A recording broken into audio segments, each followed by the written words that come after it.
Assalamu alaikum. Today the Arabic lesson is very important. النهاردة الدرس العربي مهم قوي. How can I say this sentence in Arabic? I want to travel to Egypt because I want to live there. The verb to travel in Arabic is يسافر to Egypt مصر because عشان to live يعيش there هناك to travel to Egypt يسافر لمصر. But when we speak we can drop to, like to travel to Egypt we can drop لي. Instead of saying يسافر لمصر we can say يسافر مصر. So I will say this sentence from أنا until إحنا, from I until we. I want to travel to Egypt because I want to live there. أنا عايز أسافر مصر عشان أنا عايز أعيش هناك. For أنت you masculine, أنت عايز تسافر مصر عشان أنت عايز تعيش هناك. For أنت you feminine, أنت عايزة تسافري مصر عشان أنت عايزة تعيشي هناك. For أنتوا you plural, أنتوا عايزين تسافروا مصر عشان أنتوا عايزين تعيشوا هناك. For هو عايز يسافر مصر عشان هو عايز يعيش هناك. For هي عايزة تسافر مصر عشان هي عايزة تعيش هناك. For they هم عايزين يسافروا مصر عشان هم عايزين يعيشوا هناك.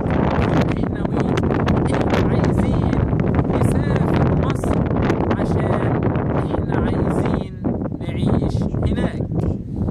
I really hope you enjoy this Arabic lesson and don't forget to subscribe to my YouTube channel and click like on my Facebook page Egyptian Arabic with علي جمال هرجادة Egypt.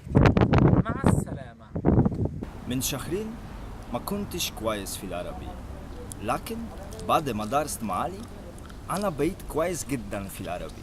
بجد أنا مبسوط جدا عشان أنا بدرس اللغة العربية مع علي. علي مدرس ممتاز جدا.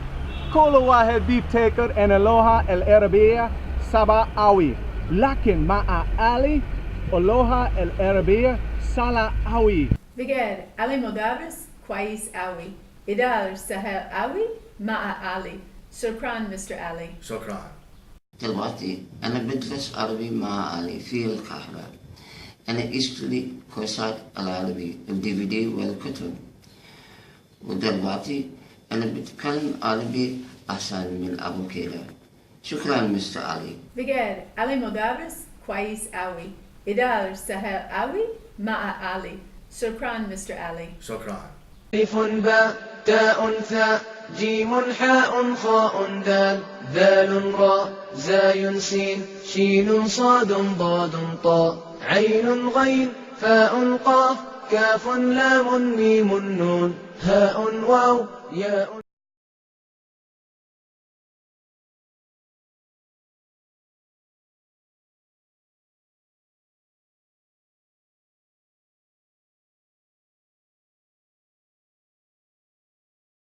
At my telephone number 010002252271. My email aligamal55@gmail.com. My Skype name ali.gamal55. My Facebook page Egyptian Arabic with Ali.